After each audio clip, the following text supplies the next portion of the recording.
How's your golf game? Not good. Not good? Not good. Didn't improve? No, it went the other direction. Amazingly enough. Can you believe it? I have that effect on people. If you want lessons, let me know. We won the championship. Well, there's a protest, I heard. There's probably many of them. We're looking I into should it. say 2 guys won the. That wasn't me. You guys had like 7 guys on your team. Brandon, what was your, what has been your communication up to this point with James? And obviously we know now he's here. Practicing. Can you kind of take us through the timeline of getting here? Yeah, I mean, nothing's really, James and his representatives and Kevin Meegink, myself, speaking kind of for both of us, because sometimes Kevin's having the conversation with him, sometimes it's me, sometimes it's just an email, whatever it is. But no, when James came in for the mandatory camp, we spoke. We've always had a good relationship, and as I've said all along, I love James Cook. I want nothing more. You know how I am. I want to draft, develop, re-sign her on. It is a business. We have to fit it in, not only cash, but cap, and sometimes it's not. You can look at it and say, well, you go to this website or whatever, they could fit them in if they did this and this, but we also have to look at 26, 27, and beyond, because you can walk yourself into one of those years where you're like, oh man, there's not a lot of guys we can take down in those years. We would have to trade or cut someone that we wouldn't want to lose. So it's not only 2025 when we're doing a deal with him or any other player. So all those things have to make sense for us to fit it in. But love James. He looks good. You can tell he's been working. I thought he looked good in June camp, and I think everyone knows I'm going to have an open dialogue with the players. That's just who I am, and we'll let the business take care of itself. What does it say to you when he's here on the field doing every drill? There's people out there, even last night, national reporters saying, well, he could hold in or something like that. He's here, he's doing everything. What does it say to you? James is a competitive dude. He's a stud. He's a great teammate. Like he wants to be here. He loves ball. So many of the things that we learned about James through the scouting process, and it's been fun to watch him grow and mature on and off the field. He's got a calmness to him. Of course, who doesn't want to get paid? And that's the hard part of this job is I do want to pay them all. I mean, I really do, especially the ones that they're working hard, they're producing on the field, their teammates love them, the fans love them. Like James fits Buffalo, but sometimes, you can't get on the same page, or sometimes you're trying to fit it in, or there's times guys have left here that we really wanted. We just couldn't make it work. But I can tell you, I'm hopeful when we're sitting here at next year's training camp that James Cook is out there practicing, and still representing the red, white, and blue. You drafted a lot of guys on defense. Right? This is like another step in the off season, big step. What's it like for you to watch him out there first day at camp? A big group of guys you brought in. Yeah, I mean it's exciting. It's different here.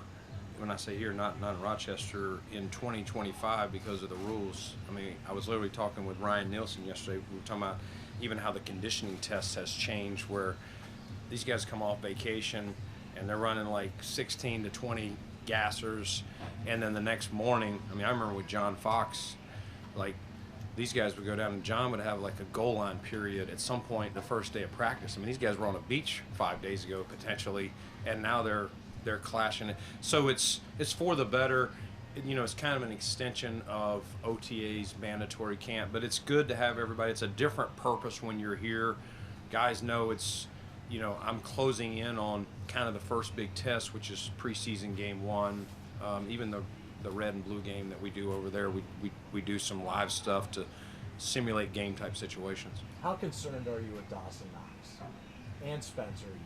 Yeah, I mean, listen, you'd love to have, we got 91, you'd love to have all 91 fresh, ready to go.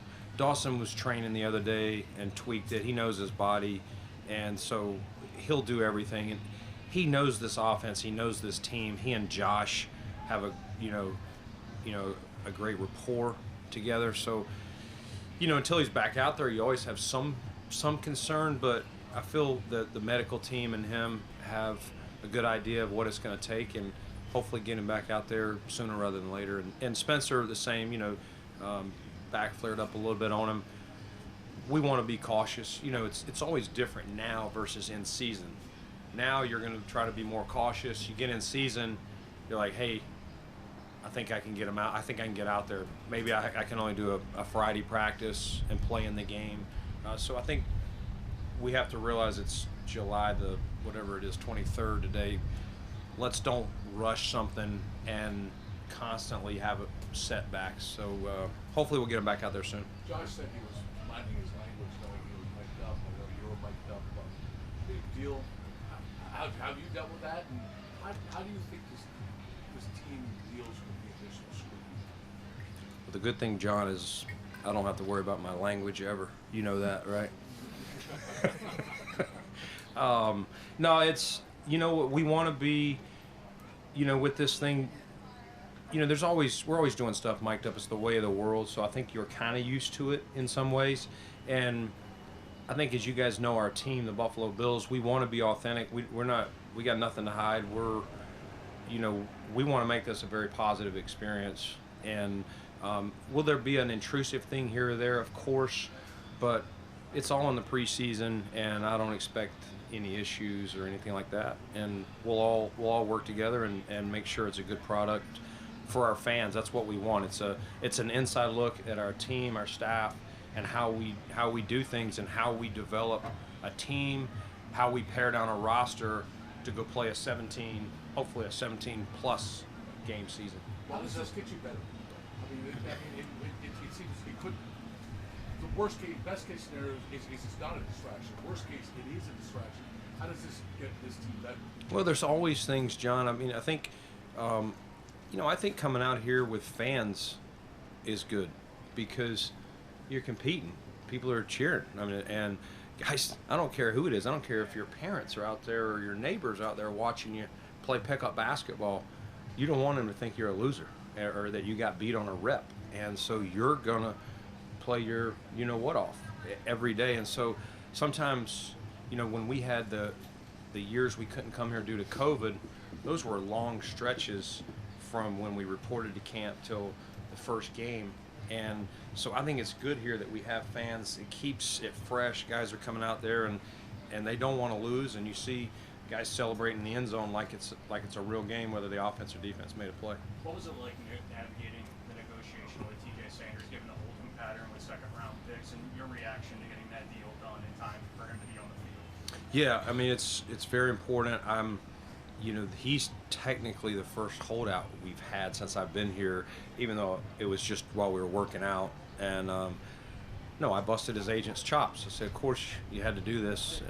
I was trying to keep a clean record here, but Drew Rosenhaus, we've had a long time relationship, and it was tough. I think the union was, putting a lot of stipulations on the agents to meet some certain markers with the 4th-year guarantee and the percentages and where they wanted them to go.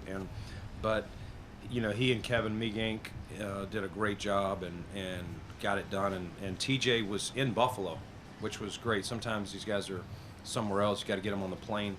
We got it done last Thursday night at 9:30, and TJ was texting me at 7 a.m. I'm in the building. Tell me when you're ready to come up and sign this thing and roll. So I'm glad to have him, and he did a good job this summer of keeping himself ready to go and ready for an NFL training camp. It's been a couple years since we've seen a fully healthy Trey White at camp. He wasn't here last year, and then before that, he's rehabbing from injuries. So what's it like for you to see him out there, fully healthy, being himself?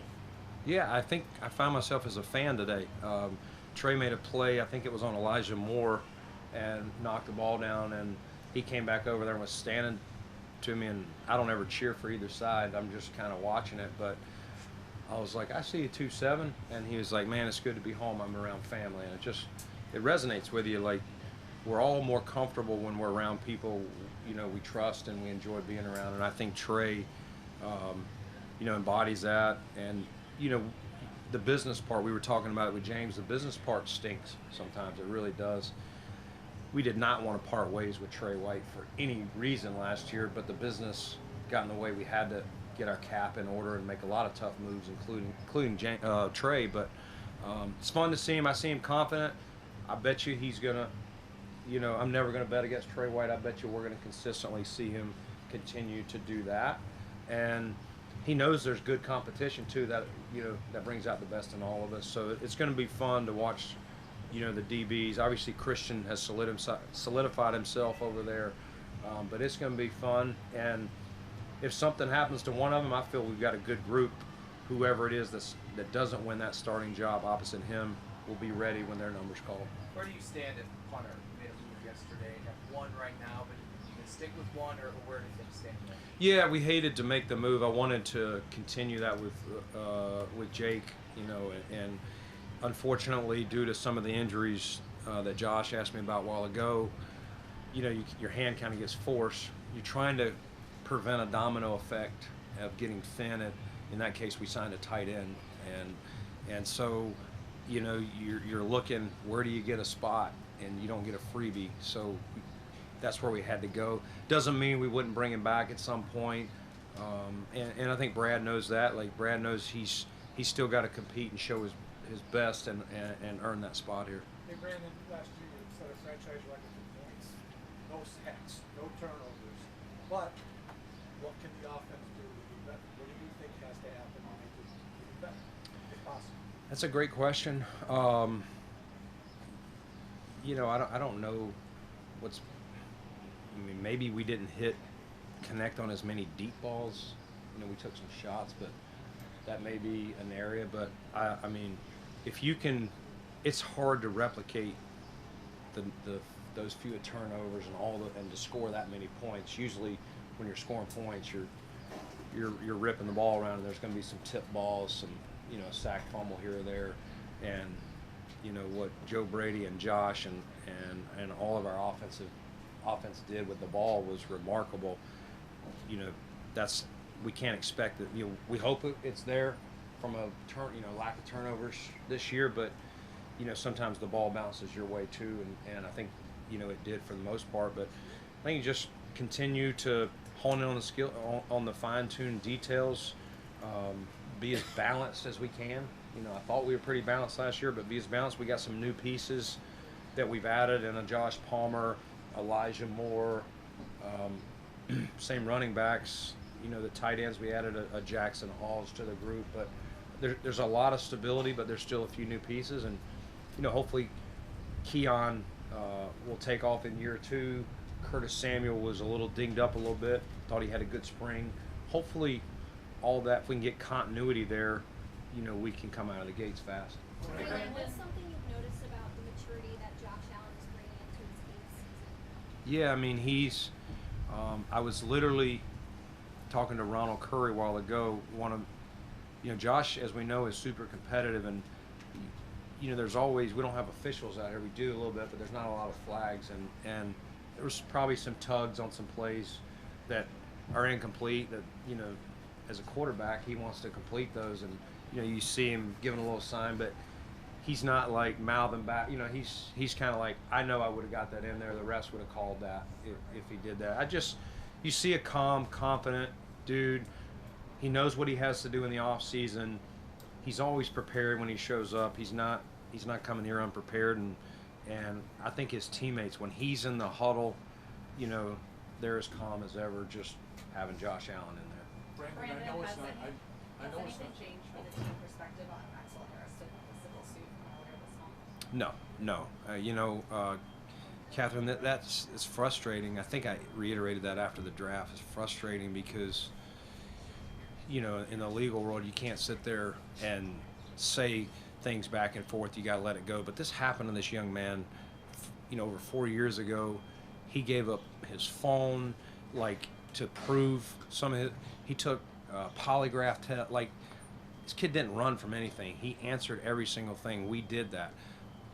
We have to remember in society that people can make accusations and do things, and I have no idea what the agenda is there, but I can tell you every stone we turned over, every door we looked behind, this is a very good young man. A young man you would let in your house, you would let watch your kids, hang out with whoever. Like, he is genuinely a good person. He's got sisters, he's got a mother, he's got a great family, raised the right way. I've met his parents, I've met his close family. You know, I would feel terrible if someone said that about one of my sons. And I think we need to remember in the world, like, sometimes these guys, I'm not going to get into it, but we see these accusations out. Sometimes these guys can be victims too. They make a lot of money. And I just want to make sure rarely do people defend them. And that's hard for me in this seat sometimes, because I've seen it. We've had it here with a player here a few years ago that's no longer here, that was wrongly accused. And it's frustrating. And anyone that's met Maxwell Harrison genuinely knows what a great young man he is. Brandon,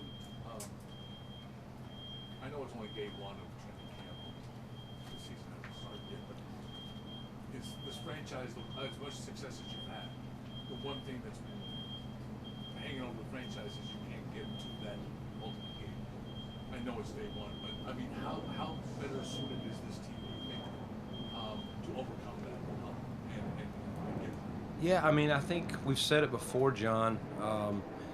Ultimately, you got to go out and do it. You do. But every time you get knocked down, like, we have a group of competitive dudes, and I'm talking about Sean McDermott, Joe Brady, Bobby Babich, Josh Allen, Terrell Bernard, like Ed Aller. You go down the list of the players that have been here through some of these painful moments.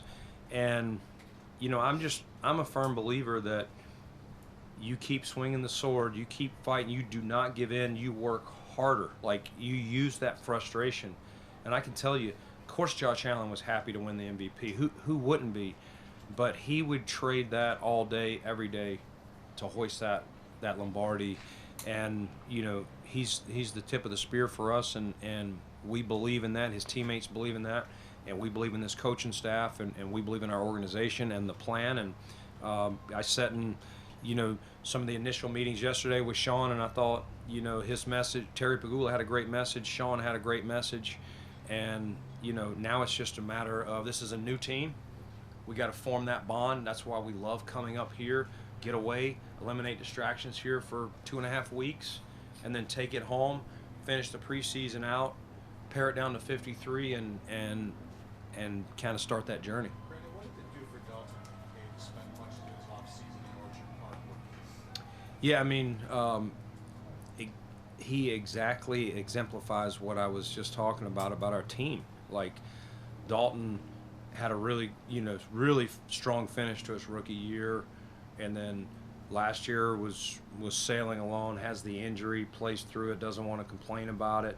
You know, maybe people question, you know, what's his talent level or things like that. They don't understand the toughness that he fought through. And you know, the ball that landed on the turf in Kansas City, like, I mean, that eats it. He's a competitor, and the thing about Dalton is he wants that opportunity again, and no one in this building doubts.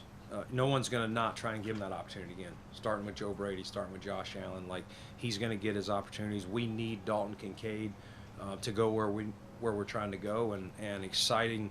It was exciting to see his work ethic this offseason and what he did. Even when we broke for the summer, like, he, for the most part, still hung around. And no, I'm excited for him. He's getting better and better, and I think he'll be ready to roll once it's time to get going. Brandon, I asked Josh about having all 10 offensive linemen back from last year, main guys, which is pretty rare. If you extrapolate that out, the offense, pretty rare having very few guys go. I think Amari and Mack were really the only ones who left the roster. How does that happen from your seat? Because it's got to be pretty rare that you've seen as well to have that many guys and that few changeover on that side of the line. Yeah, I mean, you want continuity the best you can. It's hard in this business. I don't know if we've had this is my 28th season in the league starting. I don't know that I've been on a team that's had that many returning O-line. Let's just start there. I don't even know how many times we had all the same backs back, you know, I mean, all the way down to Darrington Evans and Frank Gore, like, literally all of them. You're right, it's, you know, we lost Quentin Morris, and we drafted Jackson Halls and signed Latu. But yeah, you love continuity. It helps you get on the same the same page of music quicker, and I think that can help us. But we can't rest on our laurels. Like, we still have to find ways to get better. People are going to study us, watch what we do, and so that's the task of Joe Brady and his staff, is to come up with new wrinkles, new looks, new ways to attack the different teams that we're going to face. How do you view Mitch Trubisky as like maybe some competition for that backup job? Yeah, I mean, we got a lot of confidence in Mitch. We really do. I know, the people were maybe mentioning, well, certain days Mike went with it. Like, we're trying to ultimately, we want as much competition as we can. We want to give as many people as many opportunities as we can. But at the same time, Mitch has been here 2 full seasons with us. If you go back to 2021, and if Josh went down in a game, we were very confident in last year. If he went down now, we'd be very confident in Mitch. At the same time, we want to give Mike and Shane opportunities to show what they can do, and ultimately, like at every position, the best man will hold that job. But we have a lot of confidence in Mitch. Brandon, where do you stand right now on potential conversation with Connor McGovern for extension? Yeah, I mean, like anything, we got multiple guys. We talked about James and love Connor. Similar comment to James. I would love for next year at this time, for Connor McGovern to still be wearing the Bills uniform, and he did a great job year 1 in his transition to center for us. Obviously played guard before that. Josh has got a lot of confidence. Aaron Cromer and Joe. I'll keep the business part in-house, but love Connor. Glad he's back for another year, and we'll see where that goes. How have you seen Joe Brady evolve? Joe is Joe is just I don't know about evolve, but you just feel his confidence and his energy even more. I mean, Joe went through a tough deal in Carolina. Joe was the hot name coming out of LSU. Carolina hires him, and things didn't work out there well, and I'm sure he would take ownership in his role in that. I don't think it was all on Joe by any means, but it was fun to get Joe in here, and I'd heard good things about him from the people I knew in Carolina when we brought him here to be our QB coach. And I just think he, it's another year. It's, the more years you go through these things, you develop battle scars and you learn. And I would like to think, you guys may disagree, but I would like to think, I know more now than I knew in 2017, 2018. You just learn from some of your, I call it laps around the track, and you can't expedite it. And so I see a confident yet hungry guy. Like, Joe wants to win that title too. And the thing about Joe that is very hard is when you make the playoffs, he had people calling his name, and that can be a distraction. And Joe was, I mean, if you're a fan here, you would love Joe Brady, how he handles it. Like, he is not like putting things off. He's not holding up a staff meeting. He's not waiting to draw up plays for that Ravens playoff game or the Chiefs. Like, he is all in on the Buffalo Bills, to the point when he was the quarterback coach, like, he turned down interviews for an OC because we were still playing. He is dialed in for the Buffalo Bills, and I've seen people not handle it as well in my time, and it's hard. I don't blame him, but I think he's got a unique approach with the guys. He kind of walks around and he's got this swagger to him. He'll have his headphones on sometimes, but he also knows when to get firm, and I think that's some of what makes good coaches, is guys who know when to kid, and he's still doing what Matt Collins did, walking around here barefooted, and players love that. Like, he's a part of them, but he also knows when to put his thumb down and say, hey, that wasn't good enough, and so it's been fun to watch his maturation. Brandon, Okay, last one. the continuity that you mentioned on the offensive side of the ball, obviously defense is much different. When you're integrating so many players from your draft class and free agents onto that side of the ball, what are the keys in seeing that come together in time for the first month of the season? Yeah, I mean, it's time on task. You hope that you can stay healthy. Guys that missing reps together. And it's not just their reps; it's their reps. This is a true team game, 11 on 11. It's not tennis, golf. So not only are they missing their reps, they're missing their reps next to their teammate, and it can be. Sometimes it can be just those simple nuances. You don't even have to say anything. You can just give your teammate the look or whatever signal it is. So it's really just time on task, going through some things. There's going to be some ups and downs, but hopefully we work through those here through the preseason, and it's on us to pick the right group to make this roster. I think there's going to be a lot of competition at some of those spots, which is fun. It's fun, and but it just takes time. Thank you, guys. Catherine, up to the first six of Josh. Second